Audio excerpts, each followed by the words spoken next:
This episode is brought to you by Leo Bato and Associates, ang realtor na patok. When buying or selling your home, call Leo Bato. He has years of experience in real estate, showing honesty and integrity in every transaction. He's a person you can definitely trust. So book your appointment with Leo Bato today by giving him a call at 818-648-4837 or by visiting him on the web at www.leobato.realtor. And the podcast will begin in 5, 4, 3, 2, 1. Ladies and gentlemen, welcome to the podcast. And natutuwa ako sa guest natin dahil kumbaga parang ngayon lang kami nagkita, ngayon lang kami nag-usap. Pero nakapag-usap kami bago kami sumalang. Something that we don't normally do. Pero ang ganda ng catching up. Ladies and gentlemen, Mr. Orlando Orogo. Hello. Tama ba yung pagka-pronounce ko? Yes. Yes! I got it. Kamusta ka na? I'm really good. So, hindi ko tinanong kanina pero ngayon tatanungin ko. Is there a nickname to Orlando? Oh, yes. My mom originally nicknamed me Boise, which I hated when I was young. Why Boise? She had this crush on a local basketball player. And I did not like that for the longest time. Tapos, yung mga relatives ko, they started like getting cute with my names. Like, Moisey, Boichi. And then my eldest sister, Mabel, she called me Chi. Chi. That was... How old were you? This was around, I was like 12. Okay. She was 12, 13. She was seeing somebody at the time that had the same name. Chi. So I liked that name. So throughout high school, mas inacknowledge ko yun kesa, and I did not like my real name too. What do people call you now? That's either, yun yung ano ko para ma-distinguish ko sino yung ano. Boise yung mga close relatives ko. Chi is like mga musician friends. Yung Orlando is if I be playing gigs, I would parang naano ko na, uy, okay na screen name. Yeah. I learned to love it. Like, yeah. Tas yung Brolando, that was an online moniker from like forum friends that was given to me. Tas that kind of stuck also. So, depends kung makikita mo na lang sa social media, I could tell who they are from the way they called my name. So there's Chi, there's Boise, there's Orlando, and then there's Brolando. Yes. So you could take your pick, you know. I like it. Nakakatuwa kasi dahil sinabi mo sa akin na ikaw at saka si Chick are roommates. So parang Chi-Chick or Chick-Chi. Shout out Chick Didoy.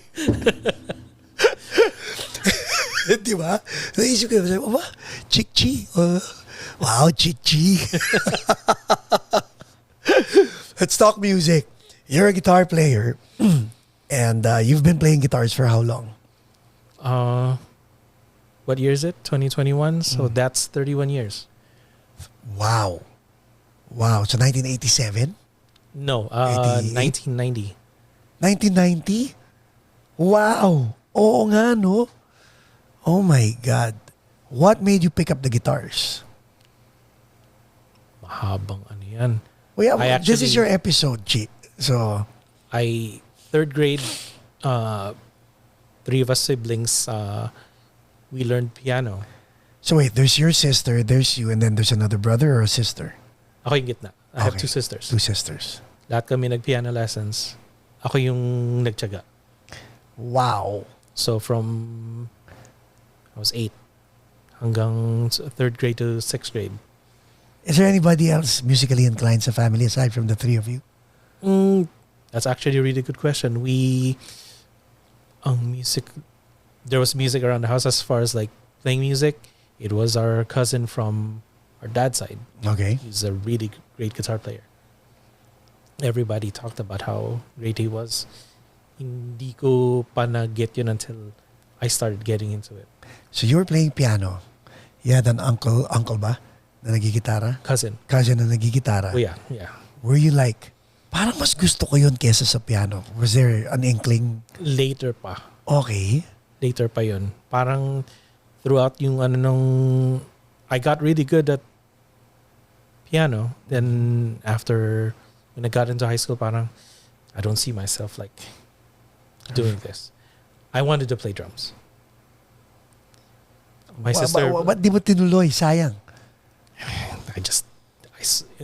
I love Duran Duran, but I see Nick Rhodes just like standing there. It's like, I don't see myself doing that. I love drums. My sister started playing drums, made drum kit sa bahay back then. I tried pero hindi ako maka-advance. I know basic drumming pero yung advanced techniques hindi mag-coordinate yung upper tsaka yung lower. Ang Hanon nakatulong sa'yo sa fingering ng gitara. Did it help? Like, with that, actually I just had like, kasi yung nung nag-aral ako ng guitar, when I figured it out, right. I had no formal training. I just figured it out myself. I just had to make it work. Okay, I'll stop you right there. When you say you had to make it work, no formal training, may residual value ba ang years of learning the piano and playing the piano, reading notes, chord progressions, and scales? May residual ba going into the guitar na, finally did it make sense? Oh, fret, okay. Half step each. Oh, white keys, black keys. Did you figure it out? Actually, hindi. Hindi. Oh, wow. I could read notes for piano but not on guitar. Alam ko I would know yung succession on notes. Yes. That is as far as yung kaya ko siyang i-correlate sa guitar, pero kung paano ko siya i-translate yung notes sa So pretty much back to zero ka.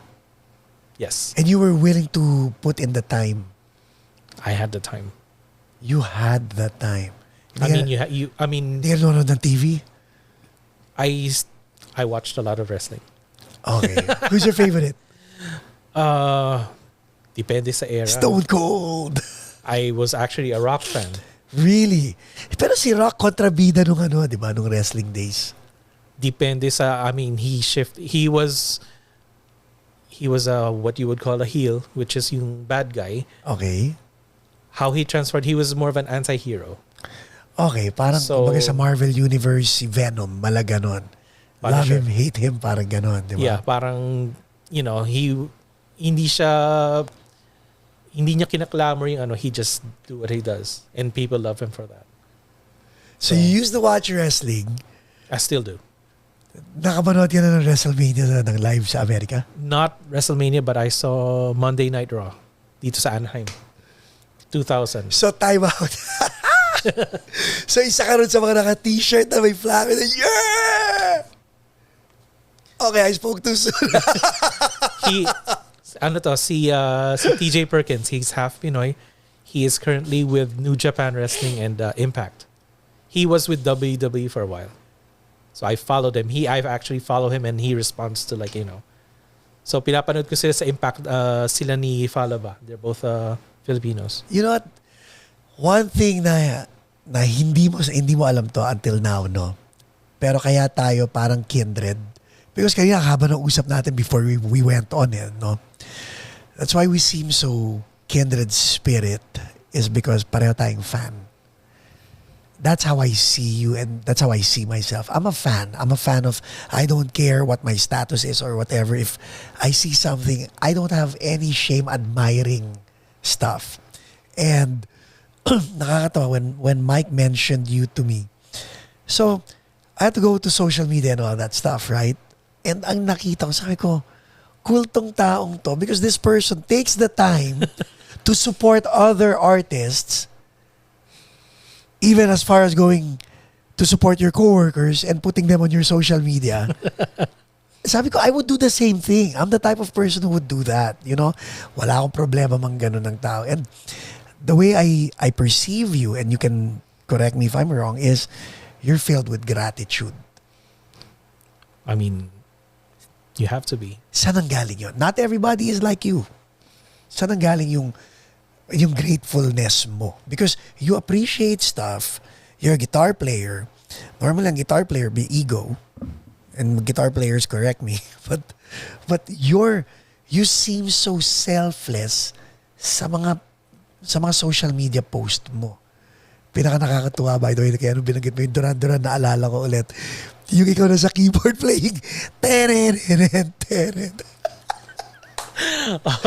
Yung Cars video, sabi ko, okay, mukhang mag-enjoy ako dito. Oh my God. Yung going off on that, may keyboard yung bandmate ko sa OC. Okay. May synthesizer siya. We could not figure it out. Iba talaga ang piano sa synth, no? They're two different, di ba? Two different, It's like, what the heck is this? So, hindi mga nag-show up yung sa rehearsals. So, what we did, we memorize ko yung every sound. Then I found this patch. It's like, I know this. Sa pinla ko, I played along with it. So it was like I had to do this. Like start filming. What are you gonna do? Watch. galing, no? Kaya yung bandmate ko, you could hear him in the background. He was laughing.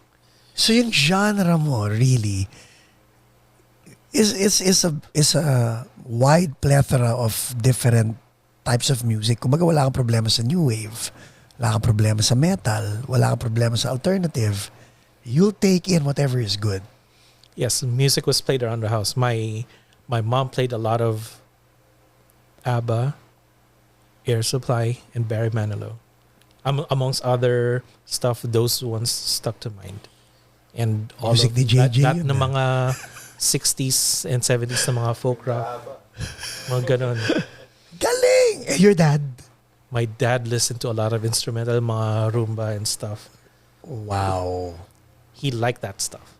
Wow. So I gravitated to what my mom, yung mga very depressing na love songs. I love those. And people give me crap for that. And I was like, Don't Cry So- For Me, Argentina rin ang mami mo, I bet. yes. No? But yung mga tipong, yung mga, Lost in love and I don't know. mga tipong torn between two lovers. Yan! Tsaka Yan! yung sad to belong. Yung mga, Yeah! Cause it's to belong to someone else when the right one yung mga comes depressing na along. I get a kick out of that. And people be like, why? Or when I worked in retail for the longest time, I would play that. Yung mga customers, it never fails every day. It's like, I have not heard that song since I was a child. And I would always remember that. And great thing about yung mga ganon, music really does bring people all together. Yes! I have this family that came from Brazil, hardly a word of English. An ABBA song came on, yung Winner Takes It All. Uh-huh. They sang along with it in perfect English. And I was like, wow. Speaking of ABBA, they are gearing up for a reunion. I heard the song, actually not bad. Not bad. Alam mo kung ano pang, speaking of Air Supply naman, di ba Jay, as of this taping, yung new single ng Jonas Brothers, sounds like, Lost in Love. Yung chorus part nila, talagang parang Lost in Love and I don't. Yung formula kasi, it's Yun eh. very universal. Alam ko na, Chi, kung bakit naging emotional tayo. Yung music na nakasurround sa atin eh. Kasi sa bahay, ganun din eh. Mami ko naman talagang, don't cry for me, Argentina. I texted my mom like, yung coworker ko, he was playing a prank on his mom. Pinilitan niya yung picture nung dad nila with Freddie Fender. Okay. So, and we talked about Freddie Fender. Then I played his greatest hits and I sent to my mom, Mom, your favorite song. It was Before the Next Teardrop Falls. Wow. And she's like, wow, that's my favorite song. Eh, yung mga sisters mo naman, what music did they grow up listening to? My elder sister was more into new wave and the goth rock stuff. Okay. Yung youngest sister ko, she's more indie. Define indie, and was this indie Pinas style or indie dito na? Both. Okay. She did... Actually, siya lang yung nagkaroon ng album among us. Back home sa Pilipinas. Nancy Drew. Nancy Drew yung unang album niya. That was their only album. Okay. So she was playing the scene for a while. So, okay. And then nagkaroon sila ng album. So, dalawa kayong pumasok sa music out of the three of you? Or My even eldest sister and I, we had a band here. Here na. Pero sa Pinas, They had their own band and I had my own. Sometimes mag-feeling ako sa kanila kung hindi pwede yung youngest sister ko. But very seldom. wow, this is getting very, very interesting. Pero bago yan, ano muna ang unang 45 or LP na binili mo? With my own money, my first cassettes were, kasi my mom did not like the fact that I borrowed stuff. So my first First ever talaga. Tears for Fears, The Hurting, Wow! and Shout at the Devil, Motley Crue. Yes. Dalawa, binili mo kagad? Okay. Magkabilang, pero magkabilang ano yun eh. Yung tunog nun, very different genre eh, di ba? How? That spoke to me. Alam mo, to this day, yung The Hurting album by Tears for Fears, that's still highly regarded, Galing. you know. The Hurting, alam mo, so nung panahon na yon, nung lumabas yung 1983, so 84, grade 7 ako, booking. You Suffer the Children, favorite song ko ron. Talagang, lahat, no? Suffer the Children, Pale Shelter, Yung, Mad World. so, I was playing this, yung dahil nga hinirap ko sa dahil I was really into it. I remember hearing yung favorite track ko is the last track. Shoot, bakit nag-draw ko ng blank? Start of the Breakdown. Okay. Start of the Breakdown. Nung play siya, bakit parang I gravitated yung melancholy ng song. District. Hindi ko na-get kung bakit I liked it. Then I later on, yung anniversary ng album, nung in-explain nila, it was his dad's arthritis. Ice in his veins was his Yun ang ibig sabihin nun. So it got deeper and that's like, wow. Grabe, no? When people talk about Tears for Fears, like everybody loved the songs from the Big Chair. Ako, The Hurting talaga. Yung turning point yun eh, yung songs from the Big Chair. Kasi if they didn't do that, hindi sila, they wouldn't break sa They could still remain artists. Right. And still stuck to their craft but not go anywhere. Yun ang talagang nila sa mainstream. Yeah. Pero ang galing eh, no? Tears for Fears. The Hurting album talaga, one of the best albums na ginawa. Tsaka ang daming hits. Well, para sa atin, maraming hits. Tapos, Shout at the Devil, bakit yon? Yung cousin namin, he introduced us to hard rock and metal. And I had to have my own copy and yung songs talagang it just like, it sounded different than anything back then. So I just like I had to have this. Yung taboo of being, May backmasking pa ng mga panahon na yun eh. At the time I was like fascinated by it kasi I studied in OLGM which they were Protestants, so hindi nila inano yung religion. So wait, OLGM, Our Lady of Grace Montessori? they're not Catholics. They're Protestants. Saan ang Our Lady of Grace Montessori? Yung ako, giniba na yun sa may Don Mariano Marcos sa Avenue sa Quezon City. Pero maraming mga Montessori pero that's where I was at. Sa may Commonwealth, di ba? Anong batch ka ron? 86. Batch 86 high school? No, elementary. Elementary 86. Then I went to Claret. Sa ulit? Sa Teachers Village. Okay. Ano pala, Maris pala yung nasa Marikina. Okay, Claret Teachers Village. Shortcut do sa may Yes. Dinosaur. So, okay, let's talk about that part, no? So, music was in the family. Was it inevitable na magbabanda ka? Or sister mo muna ang nagtayo ng banda bago ikaw? What was the dynamics at home? We did our own thing, pero siya yung una nagkabanda before I did. And then, yung younger sister ko rin. We did our own thing. But you said that your mom is a disciplinarian, was a disciplinarian. So, paano kayo nakakalusot na magbabanda? What was the condition like? Ano yung deal? Hindi pwede kami sabay-sabay.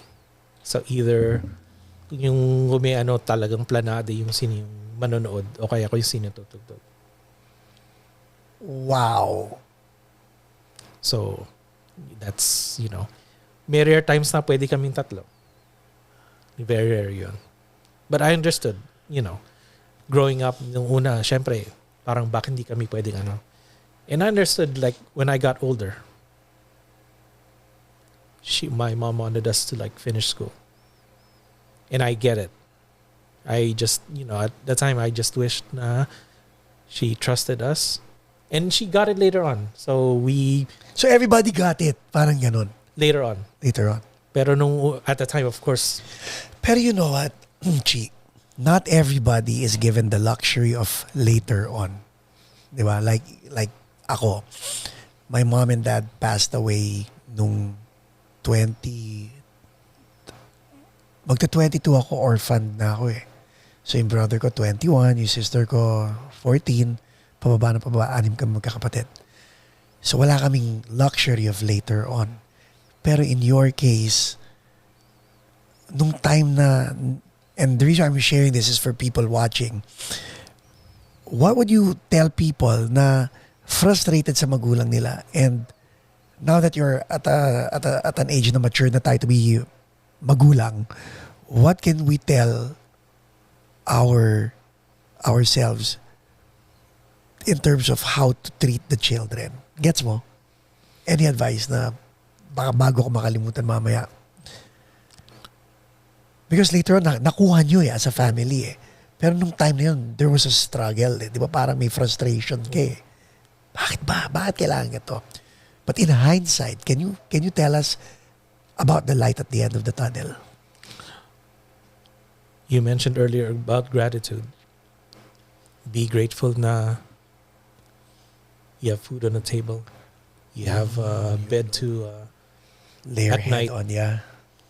I mean, alam naman natin na back home yung poverty, we know that firsthand kasi we came from that side too. Tapos, yung parents namin, they got us, inahon kami. So, dun nag-start yun. Sacrifice nila yon, no? So,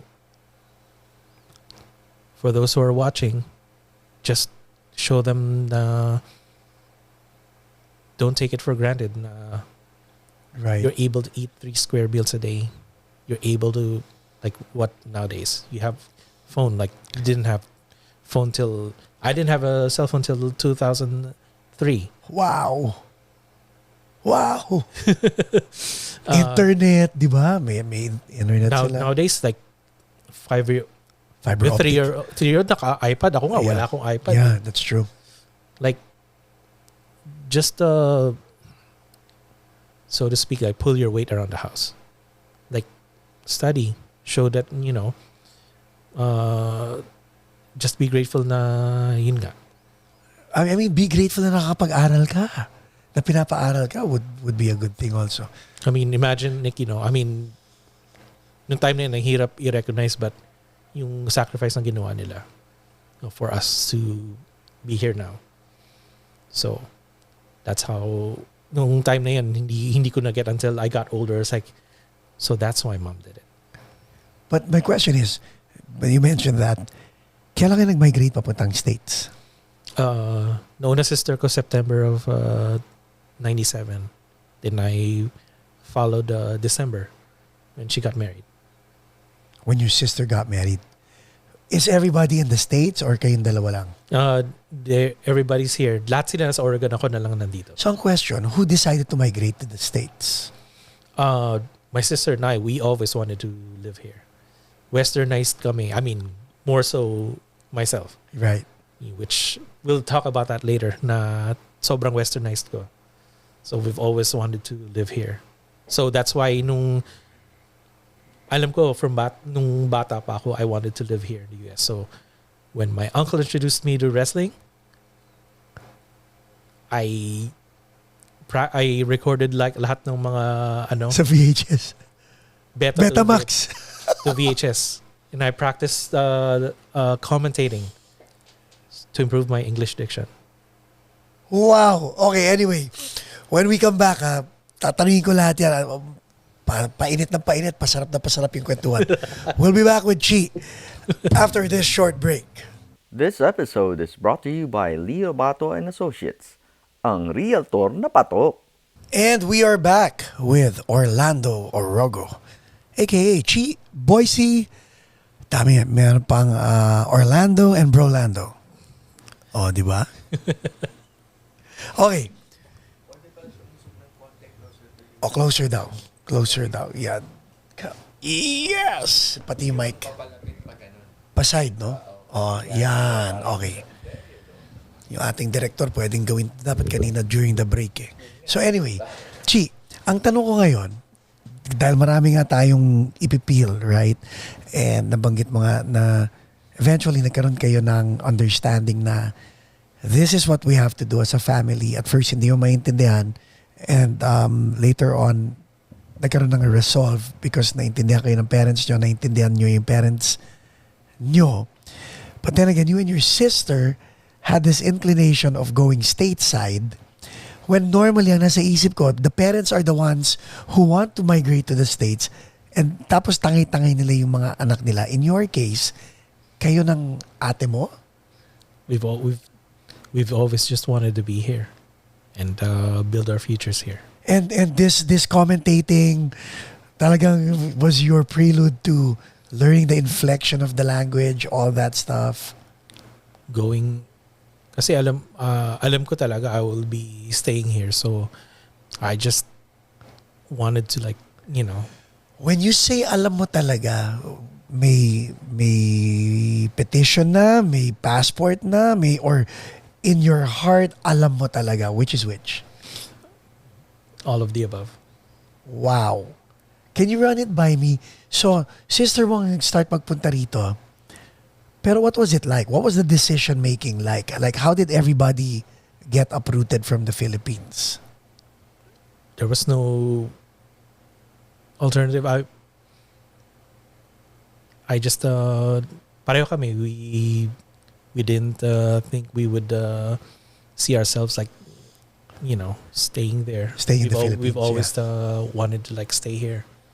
So there was no other choice. It was just either New York or California. How did the opportunity come to you personally? Well, siya yung nauna. Okay. And we did not even know about Orange County. It's like, huh? Kami ng younger sister ko. Huh? I mean, there was a movie, Orange County, that came out and we were like, huh? Saan yun?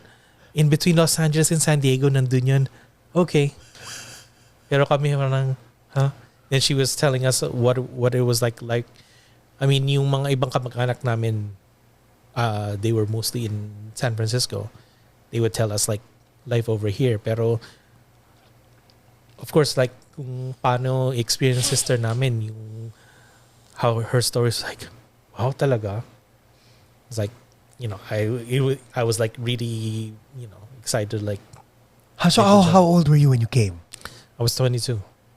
Wow, fresh out of college? Hindi pa. I waited a year because nung before ako mag-graduate ng college, nagka-TB ako. Okay. I almost died. Tapos asthmatic ka pa. But you know what? I never smoked. It was secondhand smoke. Ang problem lang ng time na yun, I barely slept. I barely ate. I was 97 pounds at the time. And my mom, I'm sure she knows, and she just never confronted me about it. I had a drinking problem. Yung time na yun. Dahil, Had. yes, I struggled with that. Kasi, What was your poison? nag-graduate ako from like having 8 beers to like half a gin. Half a gin. Tapos yung kalahati. Next, Cuadro cantos. actually, yun or yung ano, yung, what was that? Yung, Absolute. Vodka. Bilog. basta MP. gin din siya eh. Gin. But it was it Gilby's? Gilby's gin, yeah. So yung meron silang 8 ounce na nabibili na ano. So I would have, Anong ano nun? Anong blend nun? Pomelo? it was just, yung, Puro lang. it was just, I just used that to like try to get me to sleep. Kasi you wouldn't sleep nga. And tas naging crutch din pala siya eventually. Paano mo natanggal yun? That would be years and years later. But your mom never confronted you. No. Who did? I just made a personal decision. So you confronted yourself. Why? That was this year. Wait, time out ha. May safe word ba tayo? Mamaya nagtatanong na ako. Zucchini! Let me know lang if this is getting too personal ha. Nung Isa lang ang sinabi mo.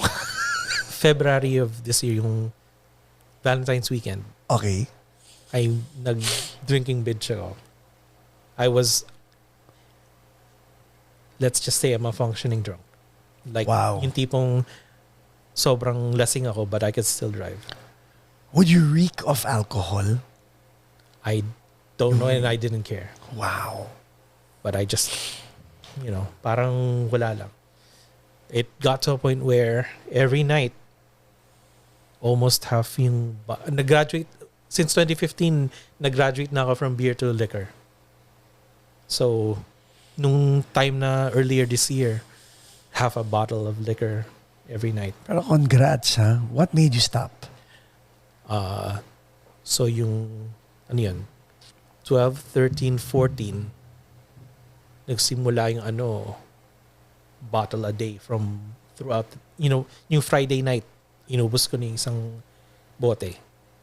Sabado, I finished throughout the day, isang bote. Weekdays? After I get off work. Not while working, Of course. but after work. Yung Sabadong yun, alam mo yung Jim Beam na Yeah. I finished that entire thing on Saturday. Pucha, nakikinig pa lang ako. Na-hangover na ako eh. Anyway. Tas tubig lang yung ko. Buti may tubig kasi kung hindi, sakit sa ulo niyan, di ba? Pero yung yung killer talaga, yung Sunday. Dahil I finished an entire Kraken. Kraken! Yun ang malupit. May pulutan ba when you drink? Yes. Well, what's your pulutan? Depende. What did I have? I don't remember what I had. Malamang, I probably had Popeyes. Ooh, sarap. Spicy pa. Yes. Okay, so what made you quit?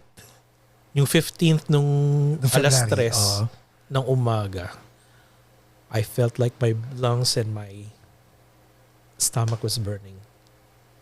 So parang yun na yung, Yeah, end of the line. so parang, can't do this. Cold turkey. So I just stopped. Cold turkey talaga. Zzz. Are you craving? Yung first 2 weeks. Then after that, parang, it's all good. Amen. After years na nag-attempt ako, I think I could kick it this time. I mean, I can't promise, but I think, One day at a time, di ba? Yeah. Sinasabi lang, one day at a time. ang goal originally is like, get it under control kasi talagang I spiraled out. And it was not good. So between cigarettes and, I never smoked. yun nga, between cigarettes and alcohol, mas nagtatakam ka talaga sa alcohol kaysa cigarettes. Cigarettes, you could care less. I was never, Ako naman baliktad. Like, ang daming alak dyan, di ba? Hindi ko pinapansin. Pero maglagay ka niya ng sigarilyo, it's like, nam. But I haven't, thank God, I haven't lit a cigarette since 2002. Wow. 2002. Same thing with you. Same kwento. Sabi ko nga nakakatuwa, listening to your kwento is, it'll take one dagok talaga to our body to make us quit eh. Di ba? Parang ganun lang yun eh. I mean, ito yung talagang I mean, I've had similar na talagang I should have listened to my body pero pasaway ako eh. Right. I've always been. Pero at least, di ba, we're not getting any younger. Working out, have you decided to hit the gym or? Actually, I taught myself how to swim. After, this is my second year. Galing! Staying at Chick's Place. May pool sila. Social chick, ha? He's been trying to like get me to like, he's like, I don't know. Dahil out of embarrassment. Right. Tas sabi ko parang, survival skill. So I had to like teach myself how. May floaties ako. I am not, alam ko pinagtatawanan ako, but pati yung mga kapatid ko, but I don't care. Whatever it takes, right? Whatever it takes. And I don't know why I have not done it sooner. Galing. Natutuwa naman ako. So there's that. So, you know, people will think na, okay, bago ko sabihin, now, your mom knows na you haven't touched alcohol in almost what? Almost 8 months ba? So Yeah. 15th, it's gonna be 8 months. And she knows. Well, she never brought it up. Pero nung bumisita ako sa first time sa kanila, sa Oregon, nung Memorial Day weekend, I didn't... You were sober the whole weekend. How does it feel? I never been clearer. And how do you think it feels to the people around you? That's a good question. You should ask them. Pero I saw my good friend play. They were touring. Taga Portland sila.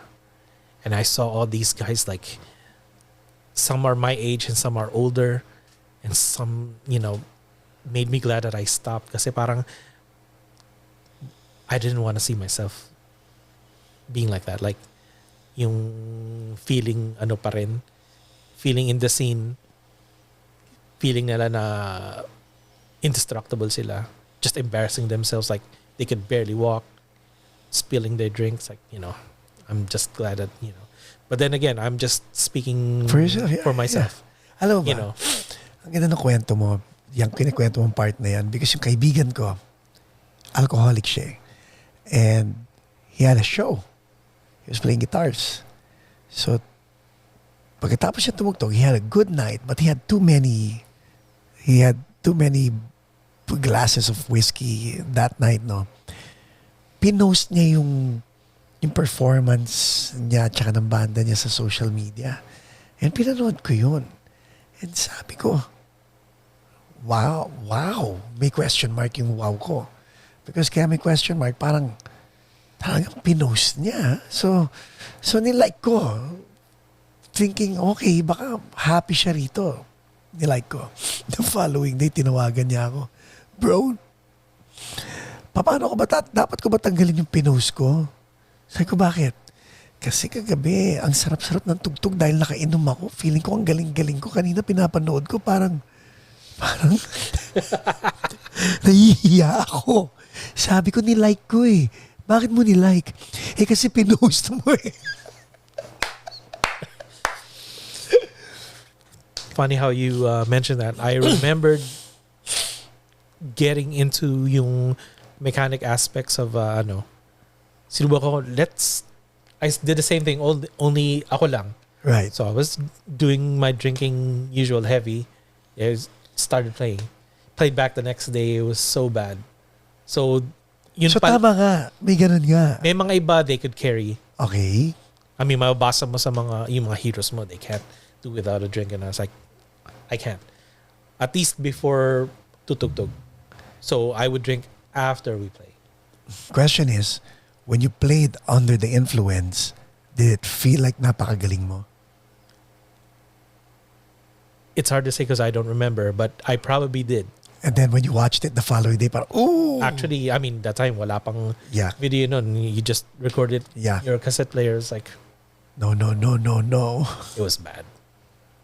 So now that you're not drinking, is this like kahit social drinking?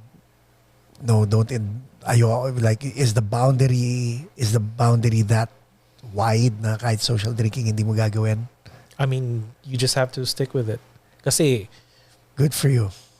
ang hirap kasi, may mga friends na, kilala ka na heavy drinker ka. And of course, may, yung kantsa which, I mean, Yeah. that's always gonna be part of it. And, so far naman, they're respectful naman. And supportive. Yeah. So, which is, I'm grateful for that. Again. Well, again, in front of everybody, I'm never gonna offer you a drink. I'm not gonna offer you a drink. That's my commitment to you. Thank you. Kahit i-offer mo pa sarili mo ng drink, I'm gonna say, psst, chi. I will miss those though. I mean, I was whiskey, scotch, bourbon drinker. Don't watch those episodes. Pag nag-episode ka ng whiskey session, you're not invited. Pag nakikita ko sina I was like, I missed that. But I'm good. Okay, good. Now, pagdating mo rito ng 22 ka, nag-day job ka rin. I worked at the beauty industry, retail for Beauty industry. yun yung Sally's Beauty Warehouse, mga ganon. yung uncle ko, he had a chain of beauty supplies. So that's one of our competition. Competition yon. Sally's. Okay. Sally's naman, they're Sa kayo, nationwide. sa kayo bumibili ng supplies nyo sa Nancy's? No, direkta sa Belvedere, diretso sa Maylis. Baileys. Kalaban namin yun, ano ka? I used to work for Nancy's. So, ang kalaban ng Nancy's is Maylis. So, I used to sell to beauty supplies and to beauty salons. Actually, you worked at Nancy's? I think we've ordered from them too. So, innovations. Oh, yeah.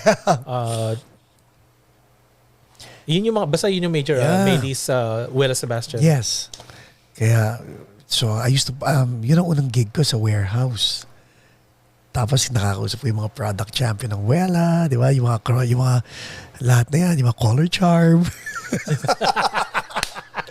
Miss Clairol, lahat.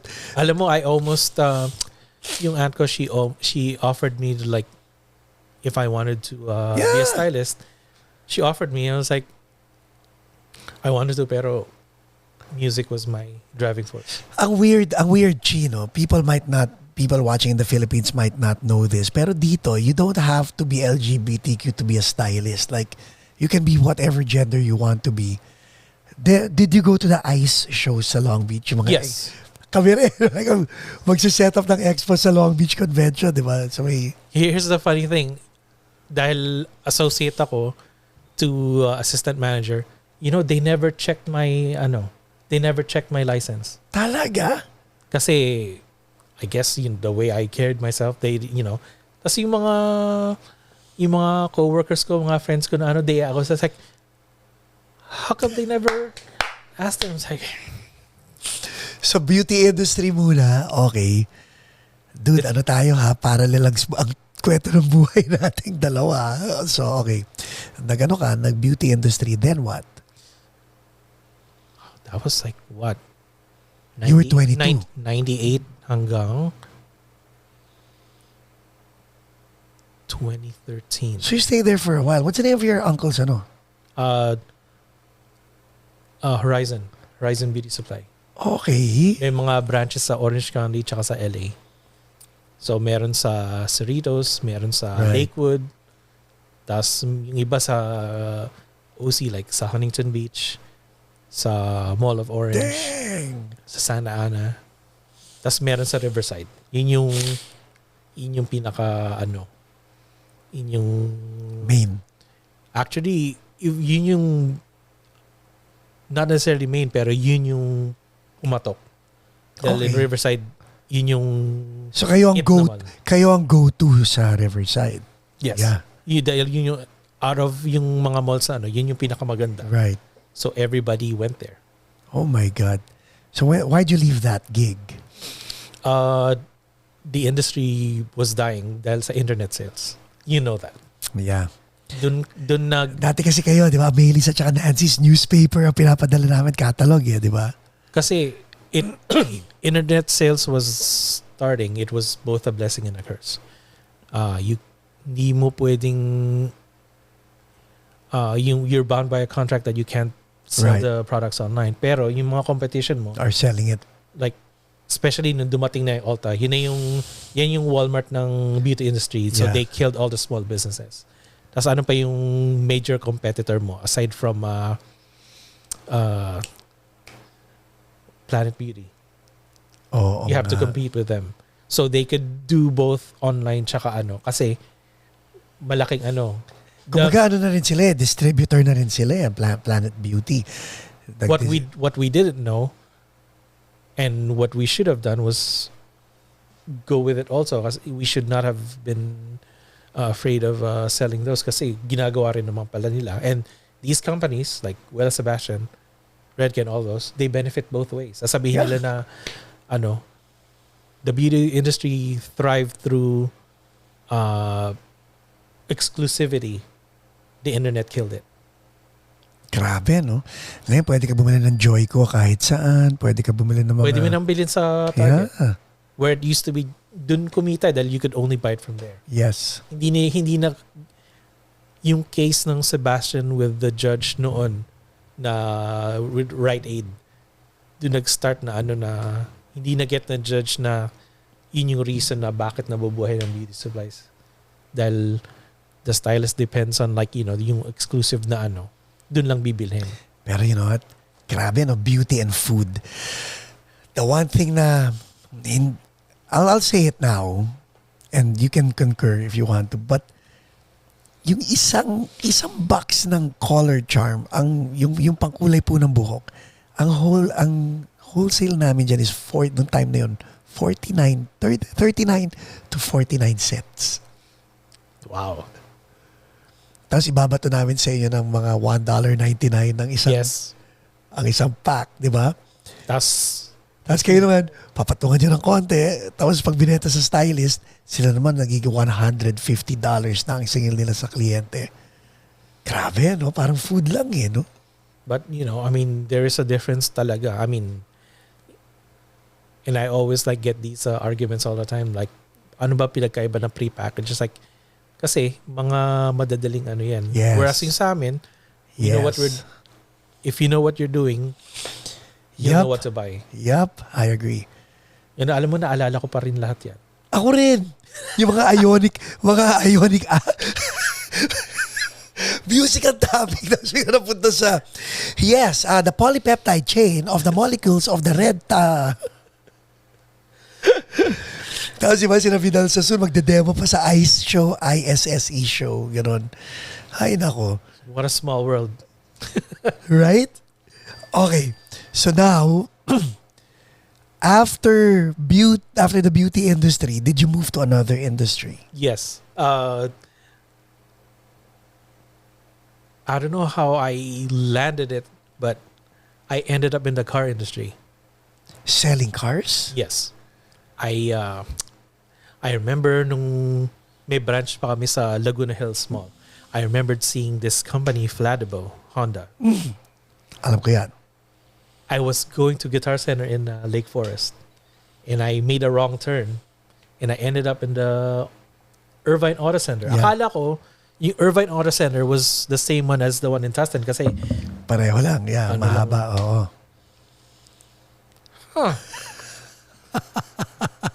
Tapos nakita ko yung Fladibo Honda. Sabi ko, son of a gun. All this time, nandito lang pala siya. And it made me we've always had either Toyotas or Hondas. Sabi ko, what if I had my hands, what if I try to sell cars? So you just parked your car, went inside, and... Wala pang Kasi sabi nila, everything is online. So wala pa. Nung nag-stop nung kinlose na yung beauty supply, that was September 2013. I had few months na na walang so I sold some of my gear. Right. Heartbreaking as it is, but you gotta hustle. Pero I don't know, part of me yung pride ko, hindi ako nag-unemployment. I just hustled. So binenta ko yung mga gamit ko, and naalala ko yung sinabi nung isang coworker ko. She went to a staffing agency. So I went there and I did some Yung mga parang Apple One, mga ganun, no? yeah. Tapos wala pa sa car business. Sure enough, January 1st, I checked. Pasok. So, sinag-submit ako. Tapos, sabi, just wait for them to call you. Teka, nagsabit ka sa Fladebo. Okay. And then, I figured, I wasn't doing anything. Ano yun? New Year, di ba? Get dressed. Bring my resume. It's like, sabi ko doon sa receptionist, like, my computer, we don't have a scanner, so I didn't have any means of like uploading my resume. So here's my resume, and you guys could just call me when, if there's any availability. Sabi nung receptionist, young man, have a seat. Wow. Tumawag siya doon sa pick up the phone. Tapos lumabas yung manager dito sa So, he interviewed me on the spot. Sabi sa niya, you're coming from beauty industry, what made you, that's a big jump. Sabi ko, as long as I know my product, I can sell anything. Really? Okay. Binigyan niya ako ng tour sa dealership. Ng ganyan. Sabi niya, do you see yourself being a car salesman? It's like, what do I have to lose? Pero when you were doing this, was it an act of desperation or an act of, or you were just curious doing it? Bago mo sagutin, we'll be back after this word from our sponsor. This episode is brought to you by ABBA E-Services. And we're back with Orlando Orogo. Nakakatuwa, ang dami natin things in common. Meron pa tayong music na nalalaman dito pala tayo. At nakakatawa sa atin, we talk about beauty products passionately. That's our bread and butter. Exactly, right? Like, yung mga sheer, yung mga sisters natin, yung mga... Remember when sa Spilo namin in order yun, yung old school na yung shavers. Yes. My God, may nakipag-away pa sa akin ng sabi ko, you won't be able to find yung mga old school na as good as this one. You could buy it cheap. There's a reason why they're cheap. And you could see, Spilo, magandang brand. Grabe, nakakatuwa talaga kasi kahit yung mga durag, doon ko lang na-realize, ito pala yung durag, ito pala yung ganito. Ang benta nun. Sobra. Anyway, before the break, may tinanong ako sa'yo. So, yun lang. Why your move from the beauty industry to the car industry, was it out of desperation or out of curiosity? It's actually both. Kasi, turning point na yun, parang, how do you survive from Right. there? So it's like, I'm curious about that. As I wanted, yung goal ko nun, to break the stigma of the typical car salesman. Na shady, na untrustworthy. You know what I'm talking about. So it took a while. Did it work? It took a while for me to, tinulungan ako nung mga managers ko noong time na yun. Like, they almost let me go sa third month until I did really well. And then it's like, there's gotta be a way to make you, you have that salesman in you. We just have to get it out. So they were working with me kung ano yung, with every customer. What did you do wrong here? What did you do good? What we kept in us. Then Na sabi ng manager ko, I know. You'll be the techie guy. Techie guy. Techie guy. Learn all the technology so when they ask, you answer that within a snap. And they'll be like, you won't, they'll be able to ask and you'll still be able to like answer back. Yung mga adaptive cruise control, yung mga ganon. Which yung technology ng Honda na nag-start actually sa Acura that Yes. pero mas kasi ang Acura is more higher end. Right. Yung Honda yung mas global. So parang lahat ng mga nag-start ng technology, it started with Honda. So yung mga latest they send us to car shows. Tas pag may mga product demos, when they would have their helpful Honda people to demonstrate, I would be the first one there. Like listen and like absorb everything. I did have trouble of all those years working at the car industry. Hindi ako sa engine. Hindi ako, dahil I'm not really a car guy.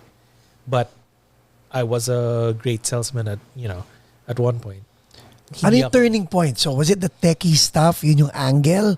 Yes. Or was it because you were there for a long time, osmosis at na-pick up mo na lahat ng skills ng mga kasama mo around you? What was it? Yung tech talaga. Yung tech talaga. It came to a point na I worked at 3 different dealerships. And then I went, yung Fladibo, we got bought out by Norm Reeves. Right. So,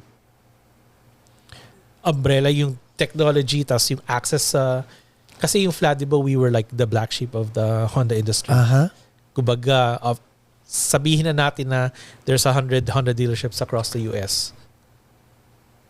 Kami yung 97. Wow. We were that low kasi we were defiant. We had our own way of talagang Of old pushing school. cars, yeah. Old school kami. That's how I start. Kaya again, I was grateful how I learned that way, adapting to sa bagong nila with better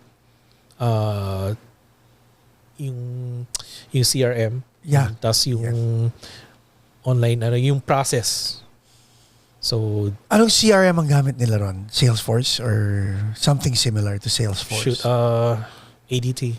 Oh, really? Wow. Okay. Pero iba-iba, ADT yung... No. Shoot. Ano nga ba yung ginamit namin nun? Pero was it very effective? Talagang when you put it in, nire-remind ka for your next follow-up, mga ganyan. You know how that works. Yeah. Grabe, may yung reminder. Tapos, Norm Reeves had this thing where in a day, you have to make your 30 calls. Yes. And then monitor ka ng manager mo, nakikita ng manager mo lahat ng notes na nilagay mo. Magre-reflect yun sa nila eh. Yeah, sa performance nila. Yeah, di ba? Yung performance or reflects on their performance. So, ang trick doon, like, do your calls early. Hindi sa tingin mo nakatulong yan sa pagiging hiling mo sa alcohol or ang alcohol numbed the process that you had to go through sa car dealership? Zucchini! Yun yung first time kong magpunta sa bars. Because I've always drank by myself. Yung after with the coworkers, that was the first time I did that. Nung pag yung sa mga social drinking, pero yung first time na nagpupunta ako sa mga... Yeah. I never used to do that kasi para sa akin, it's... Drinking was a personal thing. And it's just money wasted. When I could I could use that towards buying gear instead. Yes. Pero this time around, you're making more money than what you're accustomed to. So parang... Sige. Hey. Okay. So na-amplify yung drinking habit mo. So did you become shady? No. I mean, there were times na they wanted me to. Ang hirap. Let's just say na yung turning point na niya after working there so long, you see how it goes behind closed doors. It's like, I don't think I can do this. The money factor. Parang, siguro I was just too nice. Sinabi na yun nung before kami move Hirap, no? sa Norm Reeves. Sabi sa akin nung you'll never make it in this industry because you're too nice. I know. Alam mo, yung feeling na, paano ba yan, Chi? Wait, Alam mo yung feeling na, papasok sila and sometimes you don't want to ask the question because the person might answer, and if the person answers, it's tempting not to take advantage. The ultimate question is, what's your monthly budget? You have to ask the question. But you have to ask that question also, di ba? Yeah. It took a while. Pero kawawa naman yung taong sasagot nun eh. Because it's easy, that's a low-hanging fruit for you. Lalo na kung magbibigay sila ng monthly budget na, oh, ang laki ng GP ko rito. Ang laki ng gross profit ko rito dahil, di ba? Alam mo ko, saan ko na ano yan? When I moved from Norm Reeves Irvine to Pasadena. Doon ko nakita na, shoot, I could ask the questions here a lot. Deep pockets yung mga tao dyan eh. Kaya nung yung mga managers ko ng time na yun, they always fought for my deals kasi I was able to like get yung warranty. Alam ko yung mga after sa finance, di ba? Mm-hmm. Si JJ yan, sa finance lahat ni yes. Do you want to buy extra tires? Yes. Do you want to put insurance on the extra tires of your extra tires? Yes. Do you want to put ceramic coating on your friend's car? Yes.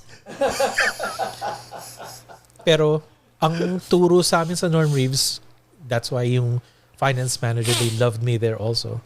Kasi you're setting your finance manager to make him look good, to make his job easier. Right. Kumbaga So, parang alley-oop. Yung extended warranty, yung gap, and all that, I got that in the pocket. That's while waiting for finance, I'm prepping him out. He's gonna ask you this. Right. Now, I think it would be best if you took that, but it's up to you. You're putting him on the spot. Mo yung benefits. Si JJ nag-yes sa lahat ng mga gano'n. Nag-i-inquire pa lang siya ng kotse, hindi pa siya bumibili. Nag-sign up na siya ng gap insurance. Gano'ng kadaling bentahan yan. Wow. Pag alis nga niya nung umalis nga siya ng Toyota, akala niya Honda binibili niya. Kita mo, gano'n siya kadaling bentahan. So anyway, let's talk about that. What would you advise? Naku, eto na. What would you advise new first time would-be car owners? What would you advise them to do, act, and say when they enter a dealership? Teka, sino mo nakakampi natin dito?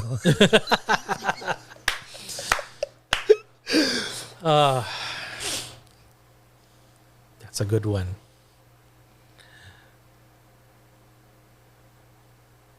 Kasi you would actually, I'd have them call me first. Yes. Ako sa tingin ko after this interview, next time I buy a car, I'll probably consult with you. But let's say, padaliin natin. What would you advise your relatives who are on your good side, who are buying a car for the first time? Make sure to be prepared to have down payment. Don't go zero down. Kasi, Why? dahil malaki yung magiging monthly mo. Okay. But, I would just straight up ask them, like, can you really afford a new car? Wow. If you want to go with a used car. And also, ang isa-stress ko palagi, alam ko pinagtatawanan yung extended warranty, but especially if you're gonna get a new car, you would really want that. A new car, you want to get the extended. Why? Yung duration ng depending on how much miles that you like most of these new cars, they're mostly electronics. So if Drive by wire, no?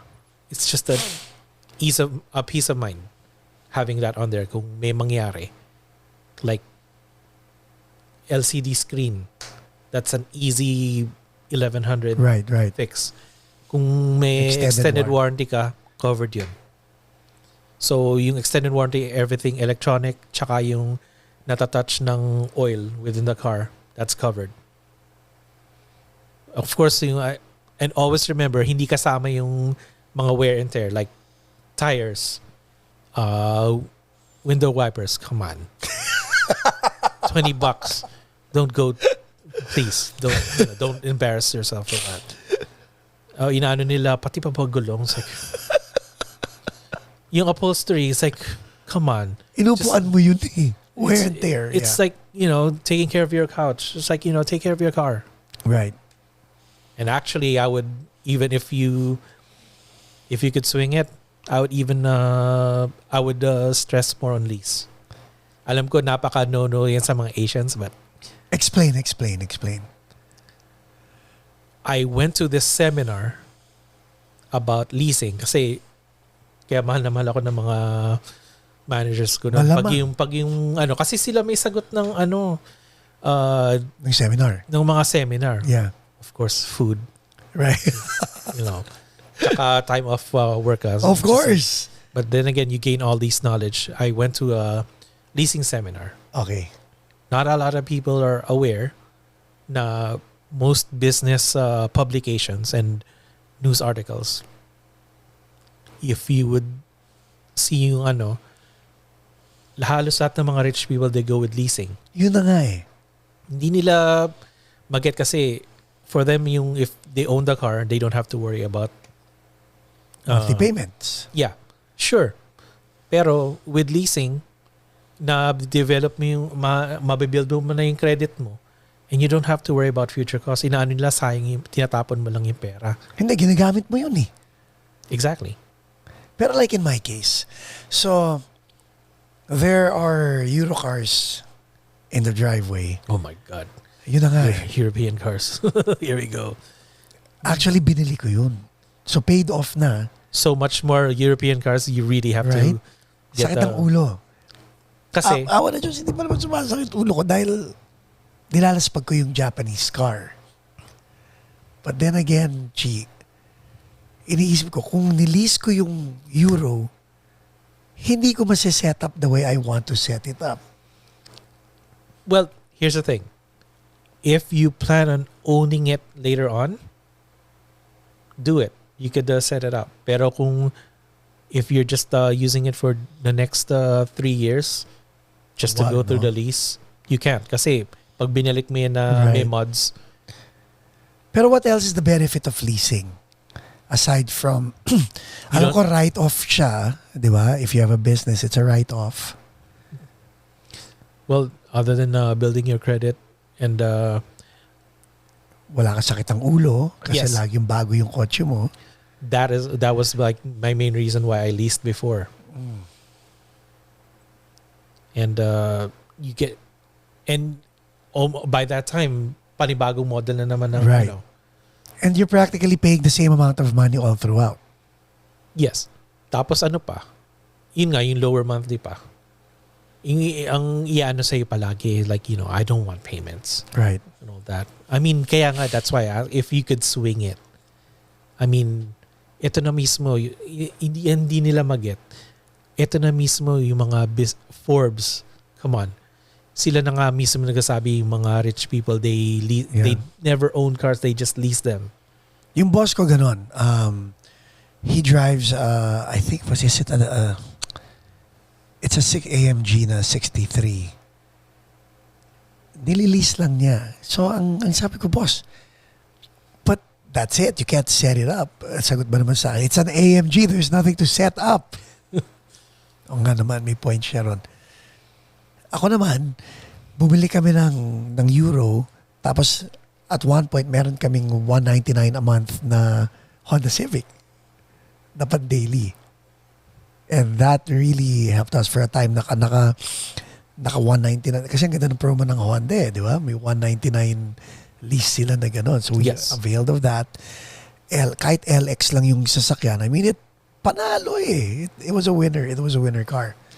Well, yung sa class na yan, what I also learned from that, ang stinrest nila if an item depreciates, you know, you rent or lease. Kasi there's no point of like, you know, I agree. keeping a value unless you really, really like the car, then buy it. But Right. ang inaano nila, just lease it. If an item appreciates, like gold, Gold, buy it. yeah. Diba? Obviously. I mean, if, Like guitars. Doon ba tayo papunta? Doon na ba tayo papunta ngayon? Like your 16 guitars?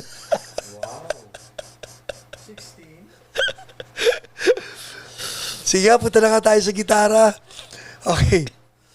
Teka, sandali. Sa kotse muna tayo. Are you still with Honda? no. What made you leave? When was that? Around 2017. That was not a really good year for me. Production-wise? Yes. Productivity-wise? Yeah. It was a low point, so I started selling my gear again, and I almost stopped playing. Like, Ooh. kinip ko na lang yung pedal board ko kasi pinaghirapan ko yun. Kumbaga, out of memento, but I sold almost everything except yung guitar that my dad gave me. What was it? What was the guitar that your dad gave you? It was a Washburn. It was a... Nuno Betancourt? Yes, yung affordable model. N4? N3? One. N1. N1. I kept that kasi yun yung mga unang gawa. Wood finish? No, Ah. it was black. Naunahan ako nung isang Korean na ano yun eh. And I still was not happy about that day. Pero yung friend ko si Makoy, he was like, pre, don't do that. Parang you're too talented to... Ang sarap magkaroon ng mga kaibigan na ganyan, no? And actually, eto Zucchini. may mga friends ako na nag-donate ng guitars. Sa akin. Amen. Wow. Nagulat ako like, yung iba hindi ko na may mention, pero one friend from Florida, he sent over this Gibson Gothic V. And it was like, he could have made money from this one. And, you know, he gave that to me. He's like, you know, don't worry about ever paying back. It's like, no, it's like, that's just, you know, that's just unreal. It's like, no, that's my gift to you. It's like, don't give up, man. 5 people. Yun yung isa sa mga prized possession ko doon. A Gibson Gothic Flying V. Grabe, no? I mean, remember during the first part of this conversation, sabi ko sa'yo, yung pagiging grateful mo lumalabas. Ngayon nalalaman ko na kung bakit. Like, all these people, na-witness mo ang generosity ng humankind pala, no? Yeah. That was a really humbling moment. So, you know, I got lucky na land ko tong job with Hitachi. Hitachi is a big company Till now. Yeah. So, yung Hitachi America is under, of course, Hitachi Japan. Division namin is industrial marking, which is yung printers na nagle-label ng mga Right. barcodes and printing labels. So that's your division. Hitachi still makes hard drives up to now. So napasok ako dun kasi yung Wait, napasok ka ron after your low point sa Honda. So I just like left. walked away from it. Mhm. Okay. Pero you were doing good dun sa ano eh. Towards the end, it was just Brutal. hindi ko na kaya. I mean, nung time na yun, I was slowly getting back into playing. And I would miss out kasi Friday, Saturday gigs. Oh, of course. Nagbebenta ka nun. Yes. Yun yung best time to play. I was selling cars and they're Ang question ko before we leave the car topic. So you're out in the parking lot. Anong ano dyan? Anong rotation ba yan? Or kung sinong unang lapitan ng customer? Or how does it work? I actually was sa internet department. Okay, So, which is good. So inbound lahat. yeah. Okay. But before I left, I was already lease retention. So I handled all the leases. Wow. But, it was fun at first and then it was not how I expected it to be. I mean, Dirty. some are bound na hindi ko pa rin pwedeng i-discuss Okay, over that's the fine. air. That's fine. But I will say this na yun na yung tipping point. Wow. And I couldn't go back to sa internet sales na. So there was no other way but out. Out. And they always say like once you're in the car business, it's hard to get out. And it's like that's my opening. Pero nakaka-addict to be in it no? The money. I mean, Kinikwento sa akin ng mga kaibigan. Shoutout kay na Tani, kay na Mike Reyes. Yun, yung mga si Tani Santos, Mike Reyes. Oh my God, yung dalawang yan would sell me cars just for the heck of. Ako naman bibilin ko just for the heck of. Tapos, hindi ko kailangan to. Tali ka na. yung being on point, like may several points na I mean, you would take turns. I mean, if you're, I guess it just depends on dealership. May iba, there's always going to be sharks. You have to get ahead. That's how. Ego. Yeah. No matter where you go, sasabihin mo na grass is greener on the other side. No. Not necessarily the case. Now that you're with Hitachi, tahimik, no? It was a nice space kasi ito yung first na 9 to 5 job and Monday to Friday Walang kwota. and first na makaano ko ng weekends. At wala kang kwota. Nope. I mean, the pay is not as good but Right. the stress is much lower. So pag-usapan natin, you're still a musician. You have a day job. Paano mo nababalanse yan to be creative, to be productive, and to still do both, lalo na ngayon may pandemic? Don't answer it now. We'll answer that after this break. This episode is brought to you by Leo Bato and Associates, ang realtor na patok. Pinag-usapan natin kanina from the car industry to you going into, ano ba tawag dito? Tech, industrial tech, Yeah. right? And so I took a customer service job there. Wait. May hiatus na naman na nangyari. You walked away, low point. Ano yung pattern mo is pag low point, magbebenta ka ng gear. Yes. So, but this time around, hindi. hindi. But I hustled twice as much. I was babysitting my manager's son. Okay. No shame. Good nga yun eh. Yeah. Until kind of screwed me at the end. And we'll get into that My later on. God. May ganun, no? Mhm. So, tapos how did you land the Hitachi gig? Nag-approach ako again a staffing agency. So for those na after college and or if you're looking for a job in between and you couldn't approach a staffing agency. And because of this new Hitachi gig, you were able to garner more time to play again. Kasi doon sa car industry ka, ang weekends mo is all about selling cars. Before Hitachi before I actually landed that gig, kasi hindi mo basta-basta makukuha yun eh. Yung sa staffing agency, they found jobs for me. And then they found one they think that was suitable. Pero yung agreement namin, I was supposed to have weekends off. Ibibigay nila sa akin, maganda yung pay, pero wala pang available na weekends. And that, kunot na talaga yung noo ko. It's like, what the hell, man? Pero 9 to 5, walang swing shift. Walang 3 to 11, mga ganun. Or, Wala. okay, wow, straight 9 to 5 siya. But I just for the heck of it, I went straight to the may interview. Okay. The folks love me. I forgot that was a while back. Yung businesses, they were really nice people, and the chances of moving up, going up the corporate ladder was actually good. Pero it still bothered me na wala akong weekends. Right. So I was talking to a friend's friend who actually was working for, naalala ko yung Hitachi, we always talked Diba? about that. And it's like, we're actually looking for somebody customer service right now.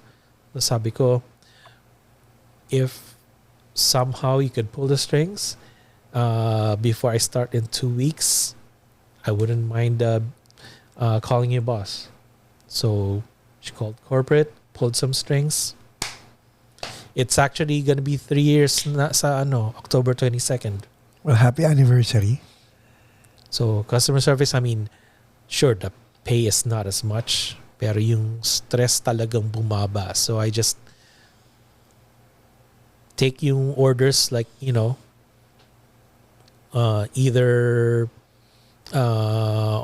online or tatawag sila. Via email or tatawag sila.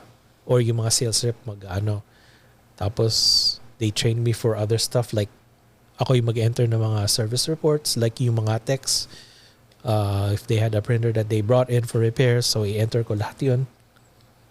And then, right, I even learned how to sa warehouse stuff, I would pack yung mga stuff to go out. Kasi we also sell yung mga ink tsaka yung mga solvent, which is Right. makeup, which is Right. technically acetone. Oh my I God. recognize ko. It's like, oh my God, it's like back in the beauty industry again. Like you can, kaya they have vents. Kundi, sunog ang baga mo dun. Yeah. And it's a lot stronger than acetone. So I learned how to process, use UPS. Packing. World ship. Okay, yeah. So I learned how to do that. And it's just, yung work ko, 8 to 4:30. You know what, ang sarap because sa car industry, yung utak mo umaandar para dumiskarte kung paano kakikita ng pera to the point na pag uwi mo sa bahay, pagod ka na, exhausted ka na paikutin pa yung utak mo. Dito, it's more of like routine, which means you can go on autopilot sometime once, lalo magka 3 years ka na. So when you go home, bukas na bukas yung isip mo for creativity. Tama ba? May pagkaganon? I've always lived through a fixed schedule. So yung car industry, medyo yun dahil like you mentioned na your mind is always Fine. So your mind is always about the hustle, di ba? like, how do I sell cars this month? Right? How do I present myself better? How do I get my name out there? Yes. O abot na ba sa point na magpapaano ako ng commercial o magpapabanner ako sa freeway? At saka ang car industry ay pinag-uusapan namin. Tapos promise alis na tayo rito. To build your book of business, you have to generate 3 to 5 years worth of customers. No kidding. Right?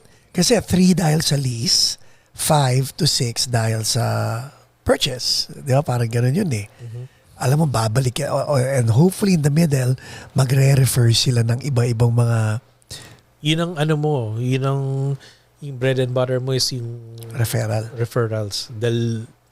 That's how that's how you'll survive and live through this business. So night and day ang Hitachi sa Norm Reeves. Oh yes. Wow. So now, with regard to this being what pays the bills, it allows you also to pick up your instrument and start creating music. I have more time to practice. Or in this case, think about what next piece of gear to buy. Okay na tayo. 16 guitars, pag-usapan natin. Roll call, may mga pangalan ba sila? Anong klase mga gitara nila? Yun ang gusto ko pag-usapan ngayon. Where do you want to start? So 16 guitars, 1 bass guitar, 1 acoustic. one acoustic guitar. Wala, I'm sorry, 2 acoustics. 2 acoustic guitars, 1 bass guitar, no synthesizer. Not yet. We were talking about that. Good. Yan si JJ, maraming alam yan. No drums. Not yet. Okay. Kahit sa bahay ni Chick, walang drums? Meron. Okay. So, let's talk about your bass guitar muna. Ano siya? It's a Yamaha RBX. Active, passive? Passive. Bigay yun ng coworker ko sa Honda of Pasadena. Okay. He found, nakita niya na you fix guitars too? It's like, yeah. Oh, you fix guitars too? As far, I taught myself how. Okay. So, sabi niya, the next day, nakita ko na lang may dalang ano. I know you play. I don't. It's yours. Okay. So yung RBX, anong color? Green. Ooh. I'm actually gonna work on it kasi it's so old na yung bridge, yung mini screws niya. Natatanggal na. Or rusty na. Ano na, talagang walang thread. Wala na thread. So, hindi o na wala siya. na head. O walang thread. Ando na, wala nang threading. Oh my God. Eh yung acoustic guitars. I have a Mitchell 12 string. Tapos, I bought last year, a Fender. Acoustic electric. Yes. Yung Fender naman yung manipis, yung parang Strat na... Not in, hindi ganun na kanipis. But it's somewhere in between. By the way, drummer ako, guys. Mahilig lang ako sa gitara, pero drummer ako. I'll show you a picture of a guitar that got wrecked sa aeroplano. What? Yes. As in, mamaya sasabihin ko sa iyo kaninong gitara to, but I want you to take a look at it. Brand new. Oh. Martin na gitara yan. Ayan, guys. So, wasak ko. Yay! Ugh. Ayan. Cracked. Nakikita ba? Ipapost ko na lang mamaya. Pero, yup. Guess what? Walang coverage. Dinicline niya dahil thinking na wala mangyayari. Yeah. Yung funny story, yung acoustic, I bought that for the pandemic. Dahil Walang gig. Walang Yeah. gig. I'll sit down and learn acoustic kasi hindi ako yung traditional na nag-start ako sa acoustic going to Sabi ko, alam ko magbabanda ako, Electric agad. electric. At saka iba action nun. Iba yung iba yung... Yeah. My mom hustled sa Santa Mesa. Sabi, yung Fender knockoff of a knockoff. Na lumanog. So Fender. So, 1,000 yun lahat. Guitar, strap, picks, book, case. Mariposa yung strings. God, I kahit I would never stoop, I've only tried it once. It's like, ugh. Ugh, never again. I think I tried it once just Plastic out of pa yun. Yung supot. that yung gitarang yun. I mean, it's no longer around pero I learned a lot from that one. So when you bought this acoustic guitar, it was a way Okay. for me to learn all these songs na and just be acquainted with it. Right. Kasi talagang hindi ako acoustic player. I had the 12 string kasi at that time dahil sugi ako sa Guitar Center, they gave me this 20% off na So, Okay. Pro discount yun eh. Tawag doon. Yeah. Yung pro discount. so I just I've always wanted the sound of a 12 string. Let's get that one. Okay. So yun yung dalawang acoustic. Tapos yung bass. Let's talk about your guitars. So meron kang Gibson na Flying V. Right? Meron kang Tele. Yung latest yun. Latest. Ano ba yung order na yun? Okay. Let's see. Tell me the brands first. Don't tell me the guitars. Tell me the brands that you have. I have Washburn. Uh-huh. I have Ibanez. Okay. I have Gibson. Uh-huh. I have Fender. Yes. I have a Dean. Okay. I have a Balaguer. It's my friend. He owns that company out in Pennsylvania. Balaguer. Yeah. Custom. Yes. Yung parang interesado ako dun ah. It's one of their earlier designs. Hollow body siya. Okay. What else do I have? Yung mga PRS, mga sewer, mga ganon. I am not a fan of PRS. Why? I have yet to play one that speaks to me.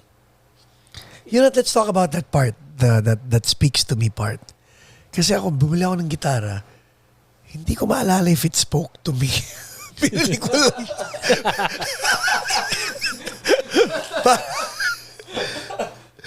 How does it speak to you? Aesthetic, I mean, most people know I have this, how do you say this? I'm a purveyor of like bad taste daw. Kasi yung mga designs na pinipili ko, why did you buy that? Hindi common. Okay. Yeah, I've always been those odd Right. shaped ones.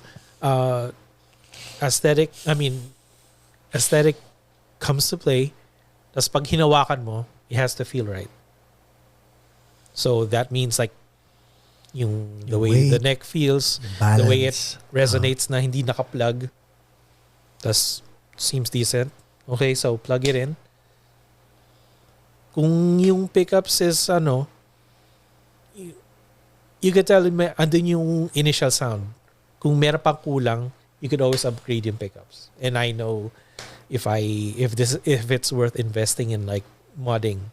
And I always love modding my guitars. Wow. So may Balaguer, may Dean, may Fender, may Gibson, Ibanez. may Ibanez, may Washburn. Ano pa?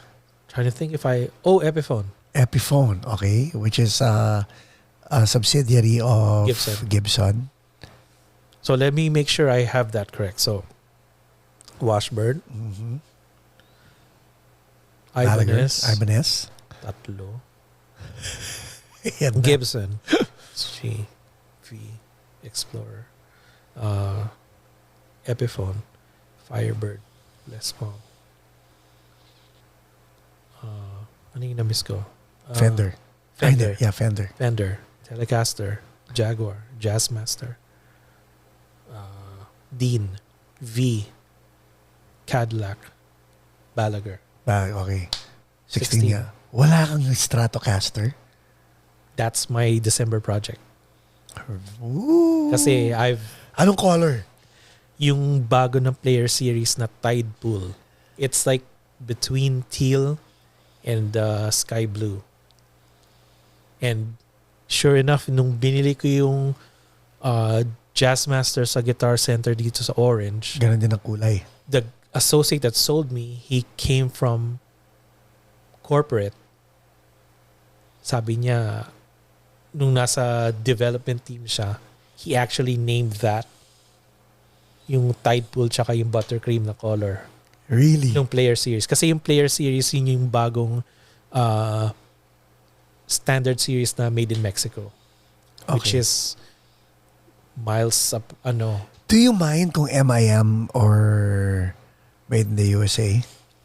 nung ginawa nila yung player series, it's a big step up compared nung standard. Una-una, come on, isang fret na lang hindi nyo pa gawing 22. Puro 21s lang. Oo nga, no? Ngayon, yung player series, 22. lahat 22. Tapos yung, That one fret, ginagamit mo ba? O nagre-reklamo ka lang without actually using it? pero ginagamit ko na, pero at the same token, it's like, come on. hindi mo pa gawing, although later on, na-realize ko na ano yung charm ng 21. What is? Yung neck pickup tone. Kung paano ano yung distance ng neck pickup sa neck. Sa neck mismo, no? So, una ko nakitang ano yun, which is kay Yngwie Malmsteen. Okay. Siya yung nag-bring up nun kung bakit 21 ba si Yngwie o 22? he records with 22 pero he favors talaga 21 dahil kasi yung Oo nga yung layo nun no? Which means mas maraming room for vibration and all that dahil imbis na kakainin ng neck yung ng fretboard yung yung body. Makes perfect sense. kaya nga dapat you just read all of these like random facts and then you just deep dive and just take it with a grain of salt. Yung guitars mo, ilan ang made in the USA, ilan ang made in Mexico? That's a really good question. Balaguer is made here. Shoot. Okay, yung Gibson. Ang Epiphone is made in China, di ba? Or meron in China, meron Korea. Yung Gibsons lahat made dito. yeah. Yung Epiphone mo, Yung isa Korea, yung isa okay na naman ang Korea eh. yun yung nakuha ko, pucha. Yun yung original na open book na Yeah. napaka-limited dun nung nakita ko. I had to like Talagang game. Give this to me. that was first and only time na I would do that where I spent more than its value. Your N1 is Korean made, right? Yes. Korean made yung N1. Yung Dean, US. No, that's Korean. Ibanez mo, Japan. Korea. Indonesian and Korean. Ano yung specs ng Ibanez? What is it? HSS? HH? HH. Okay. Hindi ako kumukuha ng yung HSH. Okay. It's either HH o kaya it's 7 pala. Na mali yung bilang ko. Okay, go. It's 17. What did we miss? Jackson. Nice. Okay. Sabi ko, yung pickup configuration yung Jackson pala. So it's 17. Ano yung body type ng Jackson? Strat? Super Strat. Oo. So ano yun? HSS. Right. Ang Super Strat is di ba parang square yung niya? Mas it's more sharper. Yeah. Oh, yun. Yung edges. Tsaka mas yung access sa upper fret is way skinnier na. Free floating yung Jackson o hindi? The bridge. Yes. Yeah. I had Pacific ganun, di ba? Yung Jackson niya, free floating, right? Kaya I think when I started owning that, compared sa Ibanez, nag-start ng mag-cramp yung ko. Dahil ang nipis ng neck. C-shape or... Ang nipis. Parang, yung Ibanez was far more... Yung neck nagte-taper toward the 21st, no? But yeah, na-realize ko yung sa Jackson, it's talagang ang nipis. I thought mas manipis ang Ibanez pero mas comfortable talaga. Tapos pagdating sa pedal board, yan na!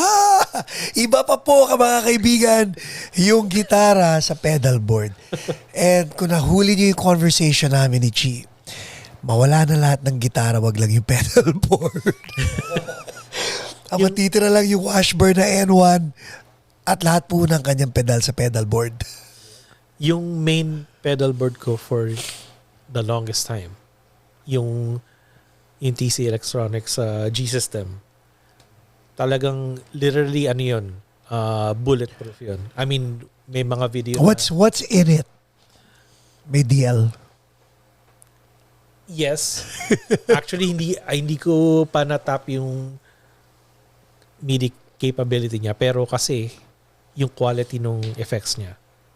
Tsaka, yung configuration niya na pwede mong i-integrate sa amp mo na pwede niyang i-control yung clean tsaka yung crunch channel mo. I have 4 pedals, dirt pedals na pwede kong gamitin in conjunction with that. Nakita ko naka-head rush ka eh. Yung monitor ko yun, actually naka-helix na ako. Wow. Si Chick ang nag-convince sa akin for the longest time, mag-helix ka na. Ang ganda, di ba? Yes. Kasi... But teka, when you say yes, parang hindi ka pa convinced na. Nung resistant pa ako dahil talagang tube amp guy ako. Oh, yeah. There's talagang hindi mo mare-replace yun. Kaya lang, yung naging ko, yung turning point, may jamming nung birthday ng anak ni Chick. Nababa mo na yung gamit mo. God. Yung 20 watt head ko, yung 2x12 ko, yung pedal board ko. As pabalik uli afterwards, sabi ko, too old for this. Ang Helix isang ganun lang, bit-bet, go. Si Chick, he's smart. Kasi, alam mo si Chick, he can use anything and still sounds awesome. Yeah. And you've seen him play. Yeah. Tapos, simple lang ano niya, nung palagi siyang, he's more practical na gusto lang niya, ano lang, plug in, plug out. So, yung lately, ano niya, gitara, Helix setup, tas monitor. Sabi niya, alam mo, Chi, pag nakikita ito, sumasakit ang ulo mo. Ang dami mong bit-bit. Totoo yun. And I did not, that didn't bother me until that day, sabi ko, parang, let me look into the Helix again. Right. Ikalalabas lang nung XL na yung larger version nung sa kanya, which is compact. Tapos, let's just say na meron akong kakilala sa Line 6. So, tinawagan ko siya. Sabi niya, ganito price. So, I just sent him the money. Nag-land yun sa birthday ko. When was your birthday? May 18th. Okay, hindi ko makakalimutan yun. Ka-birthday mo yung kaibigan ko eh. So, hindi ko akalain. Talagang,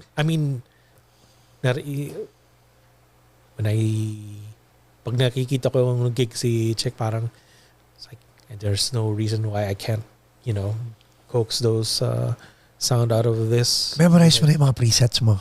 Actually, kung ano yung sinimulan kong 4 main sounds, Yung pala, tapos, and I just discovered yung snapshot na capability. Yeah. I just used the same 4. Kahit anong, pasok eh. There's still so much So to do, meron kang clean, meron kang distortion, yung modulated na clean. modulated clean, tapos boosted para sa solo. Mhm. So, yun, within do sa na yun, meron pa akong preset within a preset. It's like, I'm just having fun with that in itself. So, slowly, pupunta lahat yung mga tube amps ko sa storage.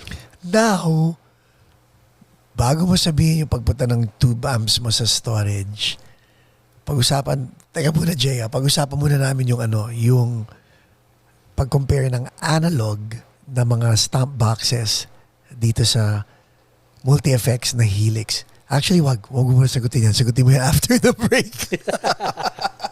This episode is brought to you by ABBA E-Services. So bago tayo mag-break, pinag-usapan natin gitara, tapos sumegoy tayo sa pedal board. That is a different beast in and of itself. Di ba? So pag-usapan natin. So meron kang Helix, which is digital. Yun talagang, ibang timpla nun. Pero ang fun na sa analog eh. Yes.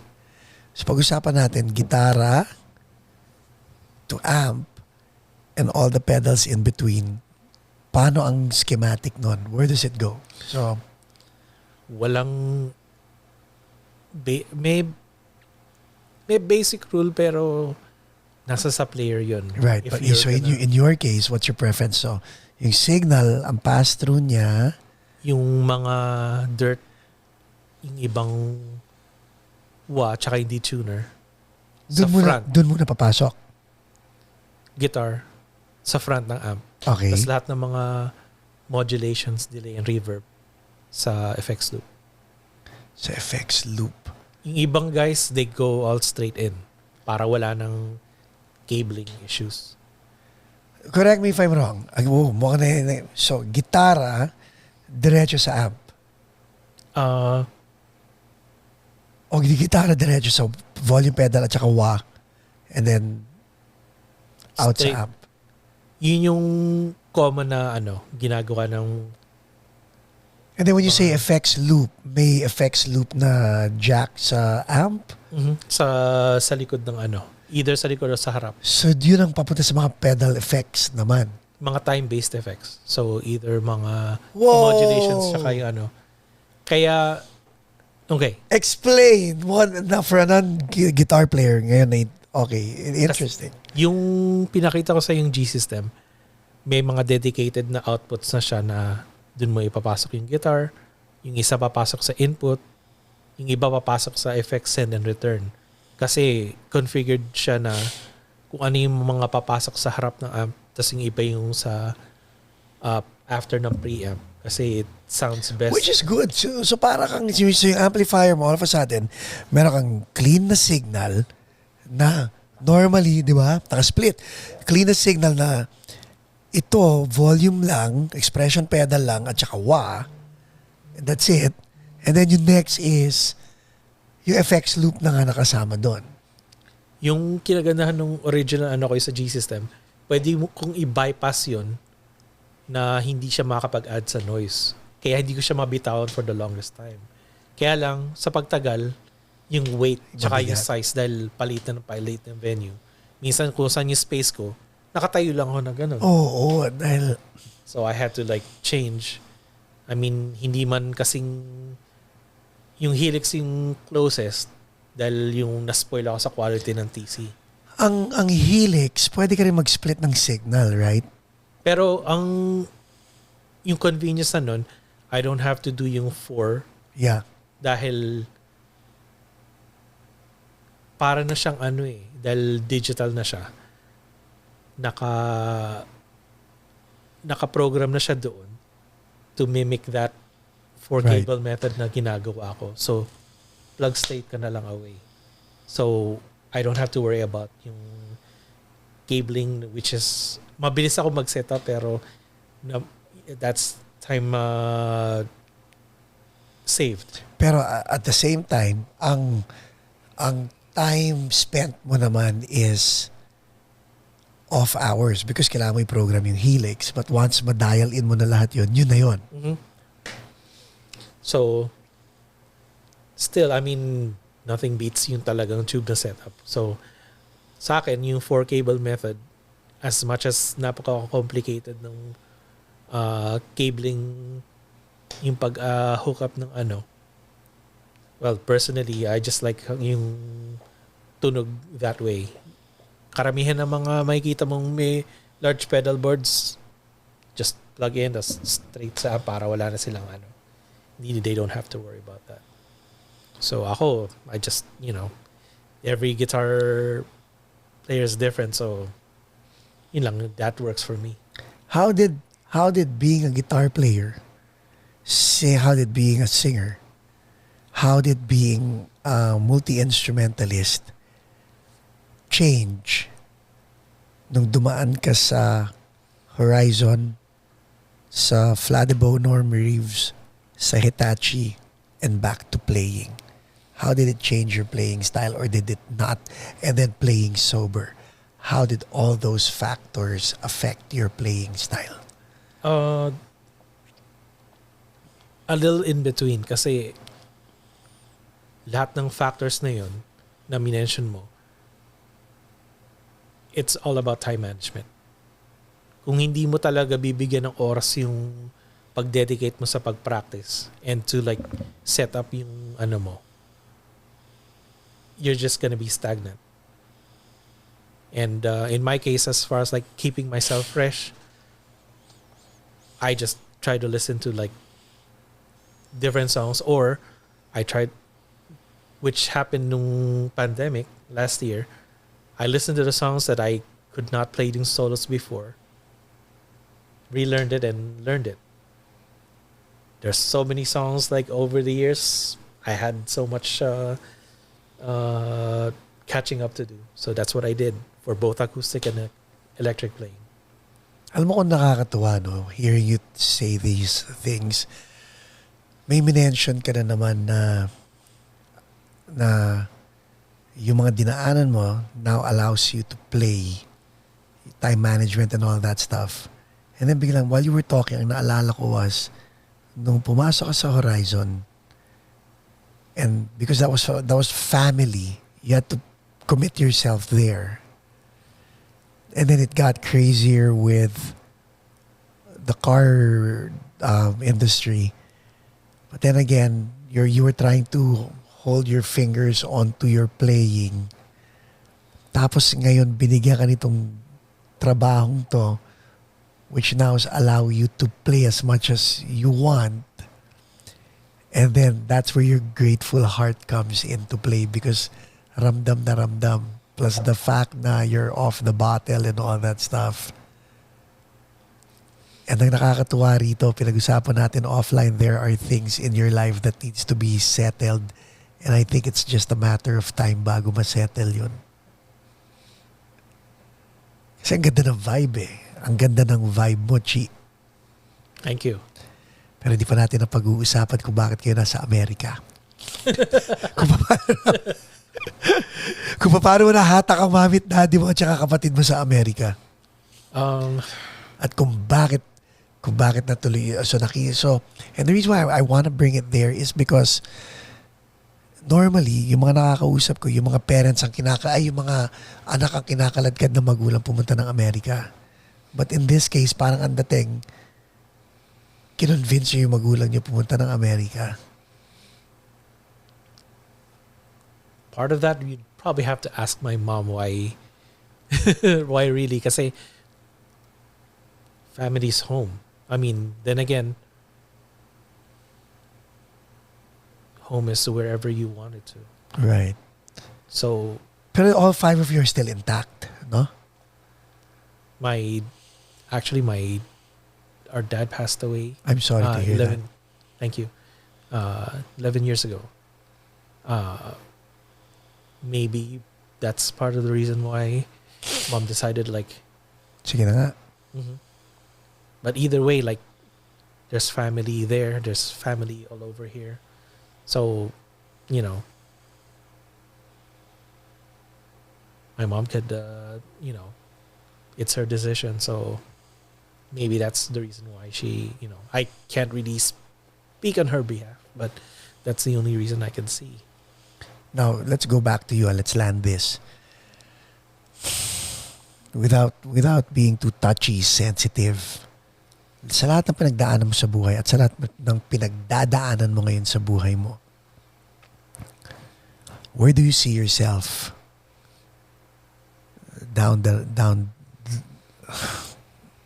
let's say 1 year from now? Where do you see yourself? Actually, I'm still figuring that out. Since last year, and since being off the bottle, I still working on, still working it out. Yung sobriety. Yeah. I will get, I'll get back with you on that. I wish I could answer it right now. I'm just still figuring it out. But, One day at a time, no? Day at a time, and just being grateful again that, being alive. And just living in the moment, I suppose. And you know what? Sana yung mga nakikinig na dumadaan sa na may pinagdadaanan, yung one day at a time, importante po yun eh. It's important, no? Yung one day at a time para hindi overwhelming eh, di ba? Because I didn't used to think that way. So that's why since last year, I had a lot of soul searching to do. Right. And I should have, being put in the spot here. A lot of people have figured it out in their 30s. I know it, I have a different way of processing things. So, hey, what can I say? This is my life, so I'll just, I'll go about it my own way and figuring it out.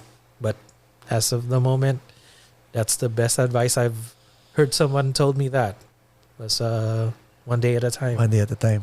And live in the present. Amen. Ladies and gentlemen, Chi, thank you, Chi. from Orlando to Chien. God bless you, brother. And thank you for your humility. Thank you for your gratefulness. I I'm appreciate honored to be you. here. Thank you. God bless you.